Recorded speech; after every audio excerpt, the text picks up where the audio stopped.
پر تمام اعمال کا دار و مدار عقیدہ توحید پر۔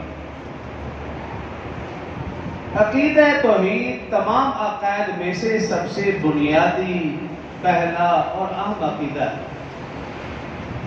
جس کا عقیدہ توحید درست، اس کے تمام عقائد درست۔ جس کا عقیدہ توحید درست، اس کے تمام اعمال درست۔ اگر عقیدہ توحید درست نہیں، اس میں کمی ہے، تو پھر سمجھ لیجئے تمام عقائد میں کمی ہے، تمام اعمال میں کمی ہے۔ یہی وجہ کہ 1.25 لاکھ انبیاء کرام علیہ السلام نے سب سے پہلے جس عقیدے کی دعوت دی وہ عقیدہ توحید ہے۔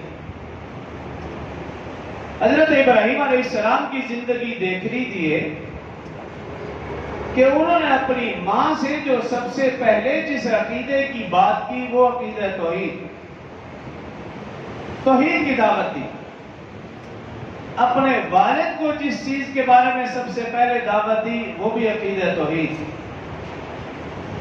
نمرود کے دربار میں گیا اور اس کے دربار میں جا کر جس عقیدے کا ڈنکا بجایا وہ بھی عقیدہ توحید۔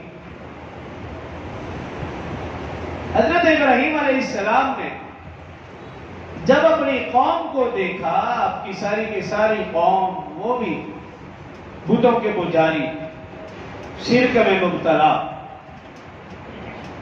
تب ایک پیغمبر جب دیکھے غلط کام